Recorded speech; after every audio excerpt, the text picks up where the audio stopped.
red, yellow, blue, which, fine, you got your primary colors, which would have meant that the rest of the wave should have been done green, orange, purple. But there was no purple. Why was there no purple? What was I even talking about?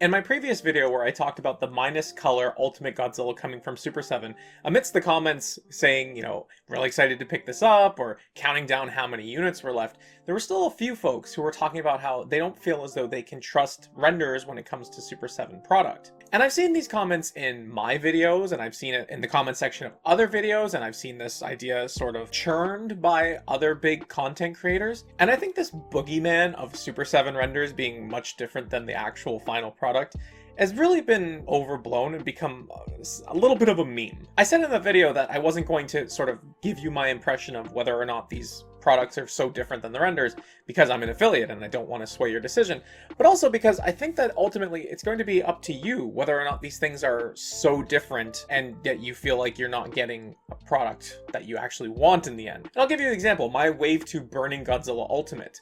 Like, the burning patches on his chest look a little bit different than the render, and the patch on his thigh is shifted ever so slightly to the right. But at least for the thigh, when you have the smoke effect on, you can't even notice it, and when I have the figure on my shelf up there, the burning patch on his chest, like, the difference is so subtle that I just don't even notice it anymore. But if you're somebody like Harold over at the Figure Mania show, where your entire thing is toy photography, if that figure is anything less than perfect, I can understand why that would bother you. Variations from solicitation photos, from, prototypes or pre-production samples, these are constant across the board. No matter you're using renders, you're using photos of physical, actual models. I don't think that renders are any more dangerous to use than actual physical prototypes.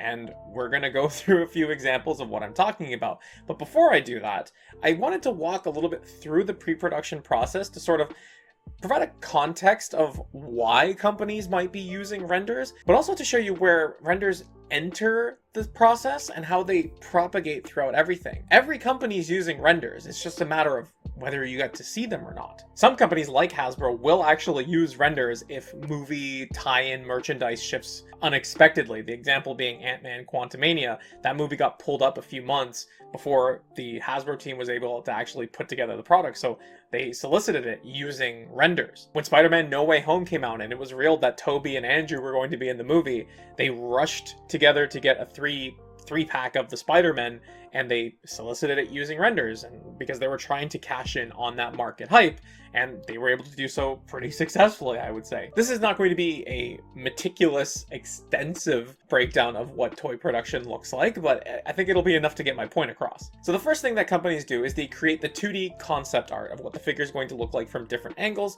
and in the case of things like Ultimates, you get the pack out as well, like what are the accessories that are going to be involved with the product. And even this early on, the concept art needs to get approved by the license holder. In the case of Toho Ultimates Wave 1, Kyle Wadaga actually recently shared on Discord that the Heisei Godzilla was supposed to come with a head sculpt of the actor, the suit actor from that movie, and apparently there's, really big likeness issues in Japan, and so that was a really hard no, but that would have been really, really awesome to get a Godzilla figure where you actually have the real suit actor as a head accessory. Once the concept art is approved, the figure then moves into the sculpting phase, and traditionally, these figures have all been hand sculpted in a wax or wax-like material. NECA has, and maybe they still do, use a material called castelline to actually sculpt their figures. Modern methods have shifted towards using computer programs to sculpt these materials.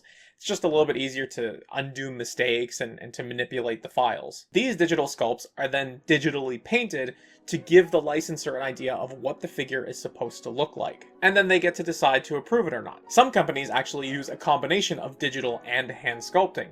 NECA did this with their Godzilla 29 figure from the King of the Monsters line, where Randy said that their 2014 figure was good, but it relied too much on that CG file. So what they did was they took the CG file for the 2019 figure, they output it into a workable material, maybe that castelline, and then they went in and hand cut the extra details into that sculpt. And so if you have the 2014 next to the 2019 figure, you can actually see how much more of those details come through on the 2019 figure. The next stage involves creating a plastic or resin model using a 3D printer. And this is assuming that you're working on a digital sculpt and not the castelline or the wax material from before. This provides a physical colorless sample of whatever figure you're trying to create, and it gives you a sense of scale, where you can make articulation cuts, and it also can give you a sense of how it can move or how it'll need to be assembled at the factory. Then that same sample is painted with the colors that are expected to be used in the production piece.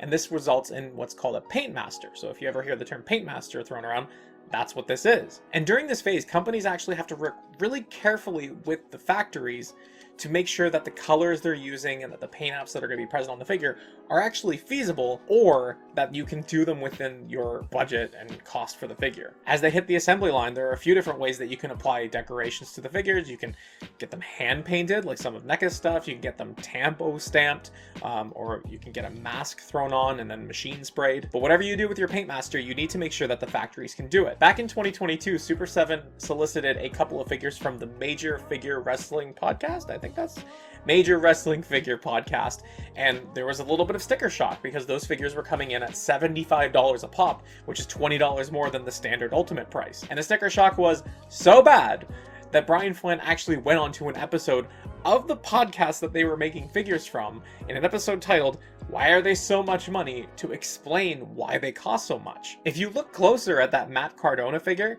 you'll see well over 200 different paint applications, to the point where I don't think I own any figure that has more paint applications than that. Like, the thing is just exploding with color. And in getting the costing information from the factory to make sure these things were done properly, they realized that the process is going to be more involved and it's going to cost more money per figure. And it uses a combination of all those tactics that I just mentioned, that the hand painting, the tampo printing, the mask spraying. Once you have your paint master, the next step is tooling output. And this is where the factory creates the 3D files that they will use to create the steel molds to make the figure. But instead of creating the steel molds, they will create the figures by 3D printing them. Now, when I say the word prototype, I would be willing to bet that in your mind's eye, tooling output is the thing that you picture. In modern kaiju releases, we're very used to seeing tooling outputs from Hiya Toys and Super7 at conventions. This is also the last real stage where major revisions can be made to either the look or the engineering of the figure. Once you start cutting those steel molds, you might be able to make really fine adjustments to tolerance or texture, but anything else is going to require starting from zero. Once your steel molds are cut, you can move on to test shots, and this is where the steel molds are inserted into the machines at the factory, and they inject whatever type of plastic they have in the machine at the time to actually create a whole figure. And this can result in some really funky colors, and some companies will actually sell colorways of their toys as some sort of exclusive variant and market as like a prototype. We've seen some pretty funky colorways of Toho Wave 3, but I think the one that really sticks out to me was Wave 3 of Silverhawks, which I don't even care about Silverhawks, but there's this one character, I think it's Stargazer, where he was done in all purple plastic, and you know, I love purple, if you couldn't tell from the whole channel, and it just looked really, really cool. And if I might, for just a second, Super7 has yet to do a purple con exclusive reaction. Like, their first con exclusive year, they did Wave 1 in different colors. They had red, yellow, blue, which, fine, you got your primary colors, which would have meant that the rest of the wave should have been done green, orange, purple. But there was no purple. Why was there no purple? Why don't you like purple, Mr. Flynn? Tell you what, I'll forgive you if you can do Godzilla 55 glow in the dark with purple highlights. All right, we'll be cool. What was I even talking about?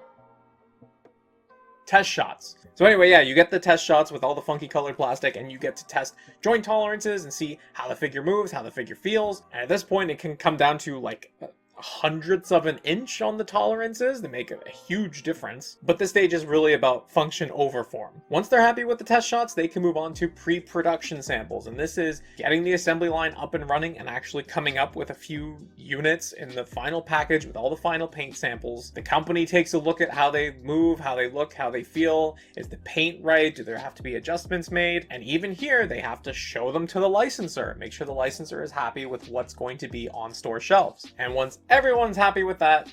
The figure moves into full production and you get them, 3 or 4, maybe 5 months later. So here we are, we've looked at all the stages of pre-production, and the question is, like, at what point should a company solicit the figure? When should they advertise? Well, if you look at what Monster Arts or Hyatt Toys does, they create those paint masters and they just dress them really, really well before they take photos. Those photos of the skull crawler and all the different positions, mouth open, mouth closed, those are just about as staged as like your Big Mac photos or your Whopper videos. And the whole point is to get you excited and getting you to want to buy the figure. But it's not that much further along the design process than Super 7 when they come up with their renders. And it sure as hell is not any less susceptible to variations in the final product. Harold over at Figure Mania Show recently just did a video on the translucent atomic breath Godzilla from Godzilla vs. Kong, and the Spiral Ray appears to have way more white on it than the solicitation photos or even what we saw at New York Comic Con way back when. And I also think that their first issue of the Rodan figure was a lot more orange than the photos would have had you believe they would be. That's part of the reason I haven't picked up Rodan yet, is because I don't want one that looks like it's covered in Cheeto dust. You can even look at a high-end product like SH Monster Arts, which, of all the criticisms they have, I don't think accuracy to the prototypes is typically one of them. But the recent minus Goji, but their recent minus one Godzilla, the paint on that figure from copy to copy in people's hands has been different. They've been different from each other and they've been different from the solicitation photos. And I'm not here to say whether or not they're bad or worse or better than the solicitation photos, but it's an interesting topic because, as far as I'm aware, the license agreement to make figures of Minus Godzilla requires that the director approve the paint deco. Super 7 had to go through several iterations of their paint deco before the director was happy with it, which means that the director has a very specific vision of what this Godzilla should look like. And so when I was looking at the video that Steven put up of having his and Boats Can Fly's version of the figure, like, you can see substantial differences between how the paint's applied on those figures. And ultimately, I just think that the director definitely didn't approve that if he's giving Super 7 this much trouble. There's also the issue of, like, the eye being printed not on the actual eyeball, which, yeah, I don't think that's so much a variation from the prototype as it is just, like, a factory mishap. NECA had a couple of issues, too, with their figures. The eye paint on their 2019 figure looked way better on the solicitation photos than it did on the production samples. But their most egregious case, which hurt me so much, was their Atomic Breath Shin Godzilla, because the spine paint in those promo images looks so good, and the paint on the spines of the production samples is so bad. Again, it's a purple Godzilla, and it was so disappointing. Now, before I go too far in the direction of renders are fine, I do need to point out a couple of cases where his Super 7 has really stumbled with not matching their digital renders. There are 2 cases that I can think of off the top of my head. There may be more, I don't know. But the first was Sewer Samurai Leo? Yeah, it was Leo, I think. But the shade of gold that was used in the solicitation photos on his chest plate was much more vibrant and shiny than the paint that was actually used on the production copy. The paint that was used on the production copy just made it look really cheap, and I was just, I really didn't like how that looked. I'm sure that wasn't a mistake made intentionally. It was during a time when the world was messed up. Sure, there was just a miscommunication as they're trying to mail these figures across the world and back. But there was also the case of G.I. Joe Wave 2, where the faces were not really painted on properly, and folks were pretty unhappy about it. And I think they were made even more unhappy when the official response from Brian Flynn was, these figures, once you put them on the shelf, they look good, or they are, like 90% of the way there, despite the fact that the mistake was made. And I think folks really didn't like that, and I can understand why. So I'm not here to tell you that renders are impervious to changes. I'm not here to tell you that Super 7 has a perfect track record with their renders. I do think that they're getting better from what I can observe. None of my Toho Ultimates, I would say, have huge deviations from the prototypes. I think the biggest one I have is the teeth on Biolante are a little bit softer than the render would have you believe, but I think that a blatant distrust of a product that is being sold using renders is a little bit too much, I think. It is a little bit earlier in the design process than companies like Hiya Toys or NECA or, Monster Arts. But also, Super7 is much smaller of a company, and so, they've had some waves that have not met minimum order quantity very recently, and so I can understand why they don't want to go too far into pre-production before putting it out there, because they actually just don't know if people are going to buy it or not. These things take months and months of work before you even see them solicited. And again, Hiya Toys and Monster Arts, they're definitely using these same kind of renders or 3D scans. It's just that you don't really get to see them before they have a paint master or something that they can manipulate to take really nice photos with. But of course, the proof is in the pudding, so when Wave 4 of Toho Ultimates lands, when minus Goji lands, well, I guess 2 of them now are going to be landing at the same time, we will see whether or not Super7 can match their renders better or worse than they have historically. That's going to be it from me, but I am curious to hear from you. What does a company need to do in order to earn your trust and for you to purchase their product? Let me know in the comment section down below. I'd like to thank the Category 3 channel members for their continued support, as well as all of the other folks that contribute to this channel. Twitter and Discord links are in the description. Thank you so much for watching, and I'll talk to you again soon.